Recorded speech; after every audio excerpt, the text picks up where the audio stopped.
பணம் மற்றும் கள்ளநோட்டு ஒழிப்புக்கு பிரதமர் மோடி அறிவித்த அதிரடி திட்டத்துக்கு தமிழகத்தில் பெரும்பாலான கட்சிகள் ஆதரவு தெரிவித்துள்ளன.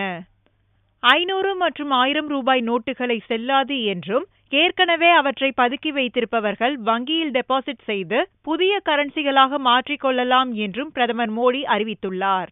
கருப்பு பணம் பதுக்கியவர்கள் அவற்றை டெபாசிட் செய்யும் போது வரி சட்டத்தின் கீழான நடவடிக்கைகளை எதிர்கொள்ள நேரிடும்.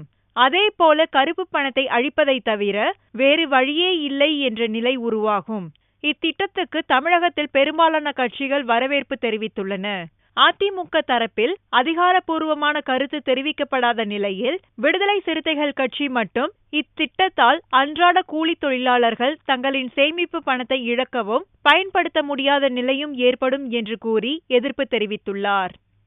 பிரதமருடைய இந்த கூற்று குறிப்பாக இந்திய நாட்டில் மக்கள் மத்தியில், நடுத்தர மக்கள் மத்தியில், ஏழை மக்கள் மத்தியில், பணம் சேமித்து வைத்திருக்கின்ற பாட்டாளி மக்கள் மத்தியில் இது மிகப்பெரிய தாக்கத்தை உருவாக்கும்.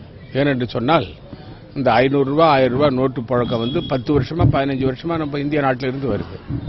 அதாவது வரி கட்டாதவங்க பேரில் நடவடிக்கை எடுக்கலாமே தவிர ஒட்டுமொத்தமாக இந்திய நாட்டு மக்களை தண்டிக்கிறது என்பது ஏற்றுக்கொள்ள முடியாத ஒன்று. 500 ரூபா நோட்டு 1000 ரூபா நோட்டு நள்ளிரவில் செல்லாது என்று சொல்கிறாங்க. இப்படி அதிரடியான நடவடிக்கைகள் மக்களை பாதிக்கிற, விவசாயிகளை பாதிக்கிற நடவடிக்கைகளை முன்கூட்டி தெரிவிக்காமல் எடுப்பதுதான் வேதனை அளிக்கிறது. பாரத பிரதமர் மோடி அவர்கள் நேற்று மிகப்பெரிய ஒரு அதிரடி அறிவிப்பை அறிவித்தது இந்தியாவுக்கே இது மிகப்பெரிய ஒரு எதிர்காலத்தை உருவாக்குவதற்கான ஒரு அறிவிப்பாக தான் நாங்கள் கருதுகிறோம்.